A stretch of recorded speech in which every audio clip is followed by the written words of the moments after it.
नमस्ते, जय हिंद, जय भारत, जय गौ माता। मैं अभी जिस स्थान पे खड़ा हूँ वो ब्लॉक लेवल की नंदीशाला है। राजस्थान के चूरू जिले के सुजानगढ़ ब्लॉक की ये नंदीशाला है और मेरे साथ में गौ भक्त भी जुड़े हैं और हमारे साथ में पशु चिकित्सा विभाग के कर्मठ चिकित्सक हैं जो गौ माता के प्रति, मूक जानवरों के प्रति समर्पित रहते हैं और इनकी जो कार्यशैली है वो क्षेत्र के लोग बहुत अच्छी तरीके से जानते हैं। जहाँ भी ये रहे हैं, चाहे वो बिदासर रहे, चाहे तेंदेसर रहे, ये अपने काम की वजह से इनका काम बोलता है। डॉक्टर साहब, सर्वप्रथम तो आपका स्वागत और अभिनंदन। नमस्कार। ये जो नंदीशाला का कंसेप्ट जो सरकार का है, और मैं अभी जैसे अपन पहले चर्चा कर रहे थे, नंदी की आंखों में आंसू है, नंदी रो रही है प्लास्टिक की वजह से, क्या उपाय किया जा सकता है प्लास्टिक को ख़त्म करने का? ये जो गाय है, ये नंदी है, या जो भी मूक जानवर है, प्लास्टिक क्यों खाते हैं? नमस्कार पशुपालक भाइयों, मैं डॉक्टर प्रदीप सोनी, वरिष्ठ पशु चिकित्सा अधिकारी, प्रथम श्रेणी पशु चिकित्सालय छापर में अभी कार्यरत हूँ। और जो हमारे मित्र हैं जुगल किशोर जी, वरिष्ठ पत्रकार भी, पत्रकारिता के अंदर भी इनका काफ़ी अच्छा अहम रोल है। मैं आपका बहुत बहुत धन्यवाद देना चाहता हूँ कि आपने बहुत ही पशुओं के लिए, विशेष रूप से गोवंश के लिए इतने गंभीर मुद्दे को जो है उठाया है और उसमें पशुपालकों के लिए जागरूकता के तहत आप अपना अभियान चला रहे हैं। पशुओं में जो विशेष रूप से जो निराश्रित गोवंश है उसके अंदर अभी सबसे बड़ा ज्वलंत मुद्दा जो है वो प्लास्टिक का है, क्योंकि अपने जो भी चीज़ें खा रहे हैं, हमारे दैनिक जीवन के अंदर प्लास्टिक जो है एक अहम हिस्सा हो गया है। और हम जो चीज़ें खाने पीने की चीज़ों में विशेष रूप से अपने प्लास्टिक जो जोड़ते हैं उसको अपने फेंक देते हैं गलियों में। फिर उसके बाद में जो निराश्रित गोवंश है हमारा, जो कि गलियों में पहले से ही परेशान है, उसको खाने के लिए पर्याप्त चीज़ें मिलती नहीं, वो उन्हीं जो बचा कुचा जो प्लास्टिक उसके अंदर जो खाद्य वस्तुएं लगी हुई उन्हीं से अपनी जो है आपूर्ति करने का प्रयास करता है। और इसी क्रम के अंदर जो है उसके अंदर काफ़ी ज़्यादा मात्रा के अंदर जो है इसके पेट में जो है प्लास्टिक जाता है। ये जो पशु है, जो जितने भी पशु जो जुगाली करते हैं उनके अंदर विशेष रूप से पेट के 4 हिस्से होते हैं, जिसमें से एक हिस्सा जो है वो रूमन कहते हैं अपने, जो कि इसकी कैपेसिटी जो है वो छोटे से बड़े एनिमल में 100 से लेकर 250-300 लीटर की कैपेसिटी उसकी हो जाती है। और उसके अंदर ये प्लास्टिक जो है वो जाके इकट्ठा होता है। जो दूसरा चारा भी खाते हैं वो भी उसी के अंदर गलता है, उसी के अंदर जो है उसका किण्वन प्रक्रिया होती है।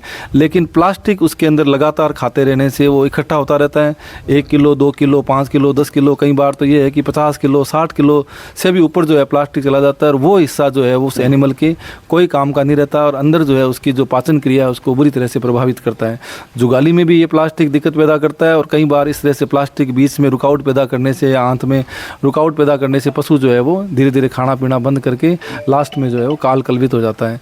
तो ये मतलब प्लास्टिक जो है वो अपने हमारे जीवन में अपने यूज़ कर रहे हैं, हमारे फ़ायदे के लिए यूज़ कर रहे हैं, वो तो बढ़िया है। लेकिन उस प्लास्टिक से हमें दूरी बना लेनी चाहिए जिसमें खाद्य वस्तुएं पैकिंग की जा रही है और जिनको जो अपने गलियों के अंदर जो फेंक रहे हैं, ये बहुत ही जो है काफ़ी ज़्यादा मतलब नुकसान वाली बात है। तो मैं सभी पशुपालक भाइयों से और दूसरे शहरवासियों, विशेष रूप से शहरवासियों से उनसे निवेदन करना चाहूँगा कि आप अपने जो है अपने जीवन में प्लास्टिक को कम से कम यूज़ करें। और विशेष रूप से जो थैलियाँ हैं जिसको अपने सड़कों पर फेंक देते हैं, और खाद्य वस्तुएँ लगी हुई, उसके अंदर कुछ न कुछ जो है चाशनी लगी हुई है या फिर उसके अंदर और भी खाने की चीज़ें हैं, तो पशु उसको अलग करने का पूरा प्रयास करता है। हालांकि पशु समझदार है कि उस प्लास्टिक को उससे अलग कर लें, लेकिन चूंकि वो हम हमारे हाथों से अलग आसानी से नहीं कर पाते, तो पशु अपने मुंह से उसको अलग कैसे करें, और उसको वो लास्ट में उसको जो है उसको खाना ही पड़ता है। उस खाने के बाद में जो है प्लास्टिक फिर गलता नहीं, क्योंकि प्लास्टिक जो है वो बायोलॉजिकली डिग्रेडेबल नहीं है, उसका किसी तरह से जो है वो नष्टीकरण नहीं होगा, तो वो फिर इकट्ठा पेट के अंदर इकट्ठा रहता है और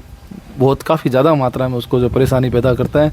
और इसी कारण हमारे जो विशेष रूप से जो गोदे हैं, मैं अभी जो इस नंदीशाला जो हमारी ब्लॉक स्तरीय नंदीशाला है, जो कि सुजानगढ़ तहसील की ब्लॉक स्तरीय नंदी गौशाला छापर के अंदर जो बनाई जा रही है, इसके अंदर ही खड़ा हूँ। इसके अंदर भी क्योंकि नंदियों में ये समस्या ज़्यादा होती है कि नंदी निराश्रित है और मजबूत भी होते हैं, वो हर चीज़ को पहले खाने का प्रयास करते हैं, वो ये भेद नहीं कर पाते कि प्लास्टिक खाना है या नहीं खाना है, तो प्लास्टिक भी उनके अंदर ज़्यादा मात्रा में जाएगा और इसी वजह से नंदीशाला के अंदर भी फिर जो है पशुओं की जो है वो मृत्यु दर जो है काफ़ी ज़्यादा होती है। और जितना बड़ा पशु होगा, छोटे बछड़ों में क्योंकि उसने प्लास्टिक कम खाई है, बड़ा गोदा है तो उसने काफ़ी वो 2, 5 साल 10 साल से खा रहा है, तो उसके अंदर वो काफ़ी ज़्यादा मात्रा के अंदर प्लास्टिक होने की वजह से फिर उसकी मृत्यु के चांसेस जो है काफ़ी ज़्यादा बढ़ जाते हैं।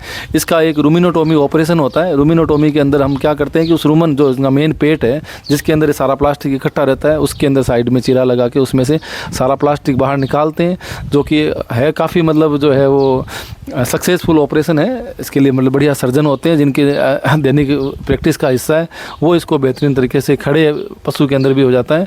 और हमारे बेहतरीन सर्जन जैसे कि पशु चिकित्सा महाविद्यालय बीकानेर जो है उसके अंदर इसके लिए विशेष अभियान भी वो चलाते हैं और उसमें काफ़ी ज़्यादा वो साल के जो है ऑपरेशन कराते हैं।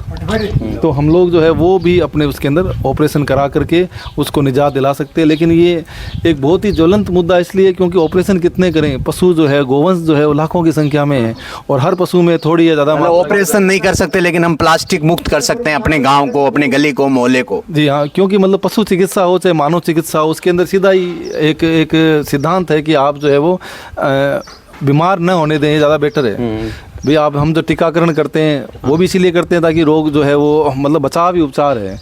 तो आप पहले से अगर उसको जो है हम प्लास्टिक मुक्त अभियान चलाएं और लोग जो है जागरूक रहें और प्लास्टिक को नहीं फेंकें तो हम जो है इन गायों की बेहतरीन सेवा कर सकते हैं। ये बहुत पुण्य का भी काम रहेगा और जो है हमारे दैनिक जीवन के अंदर भी जो हमारे खुद के लिए भी जो प्लास्टिक नुकसानदायक है और पशु को तो सीधा जो उसका यूज़ भी नहीं कर रहा है उसको उससे मतलब भी नहीं है, उसको फ़ायदा भी नहीं है, लेकिन उसका वो बेमतलब भी जो है नुकसान हो रहा है। तो डॉक्टर साहब ने जो बात बताई है निश्चित रूप से हमें प्लास्टिक को दूर करना पड़ेगा और ये पूरे उन्होंने बता दिया कि हमारे पशुओं की क्या कैपेसिटी होती है, हम किस तरह उनको कितने ऑपरेशन करेंगे, क्योंकि बीमार होने से बचाना है हमें सबसे पहले, हमारी यही जिम्मेदारी है। हमारे नंदीशाला संभाल रहे भाई साहब से बातचीत करेंगे। नंदियों की स्थिति प्लास्टिक खाने के बाद में जो आप उनके आंखों में आंसू देखते हो वो बहुत चिंताजनक है।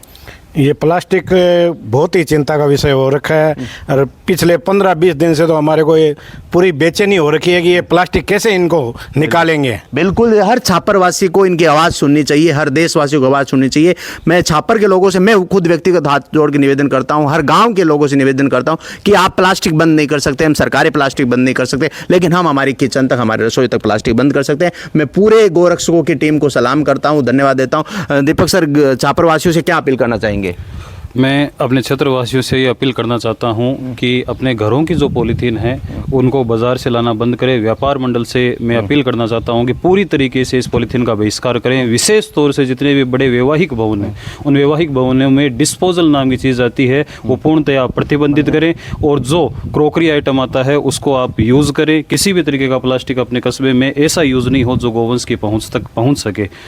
धन्यवाद। मैं सबसे निवेदन करता हूं कि प्लास्टिक हटाएं, गोवंश बचाएं, मूक जानवरों की सेवा करें। जय हिंद, जय भारत। मैं नंदी गौशाला, नंदी जो ब्लॉक लेवल की जो गौशाला बनी है, नंदीशाला बनी है छापर से, मेरे साथ अभी डॉक्टर वरिष्ठ अधिकारी डॉक्टर साहब थे, गोभक्त थे। सबका एक ही उद्देश्य है, गौ माता बचनी चाहिए और आप सभी का भी यही उद्देश्य होना चाहिए कि प्लास्टिक बंद हो, प्लास्टिक हमारे घरों में नहीं आए, किचन में नहीं, और आ भी गई तो कम से कम हम गौ माता को तो खाने के लिए नहीं भेजें, हमारी माँ लगती है, कम से कम हम हमारी माँ को तो उससे बचाएं कम से कम।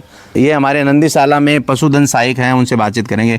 कितनी पीड़ा होती है जब इन पशुओं का जब आप इलाज करते हो, देखते हो प्लास्टिक का पेट दर्द होता है मानव का, तो उसकी असहनीय पीड़ा होती है। तो गोवंश की तो पूछो मत, ना तो वो बोल के कह सकता ना कोई। और फिर एक नॉर्मली हमने रिसेंटली देखा था एक केस ऐसा, तो उसमें 50 किलो के समथिंग पॉलीथीन थी।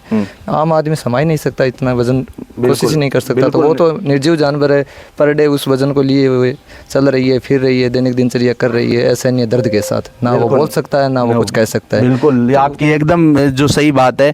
निश्चित रूप से गोवंश को प्लास्टिक से हमें बचाना पड़ेगा। इसी आशा के साथ मैं जुगल प्रजापति, एक हमारे साथ छापर के निवासी, उनसे बातचीत करना चाहें। जय गौ माता की।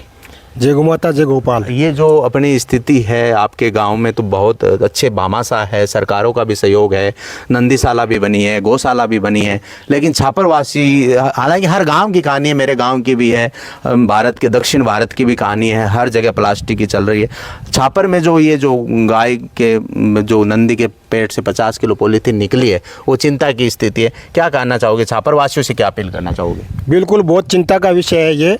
मतलब हर छापरवासी को ये ध्यान में रखना चाहिए कि पॉलीथीन बिल्कुल बाहर, घर से बाहर जानी नहीं चाहिए और जो बची है अपने कूड़ेदान में करके उसको बाहर फेंकना चाहिए ताकि वो कोई भी गोवंश के पेट में नहीं जाए और उससे रक्षा होगी। बिल्कुल, इनका कहना है कि कूड़ेदान में डालें। पहली बात तो आनी नहीं चाहिए प्लास्टिक, और आती है तो कूड़ेदान में जाए, मतलब गली में नहीं जाए, और वो गली में जाए नहीं। वैसे प्लास्टिक का अगर धुआं होगा वो भी नुकसानदायक है, लेकिन मजबूरी में अगर हमें उनको ख़त्म करना है तो करना, लेकिन गौ माता को, मूक जानवरों को बचाना पड़ेगा।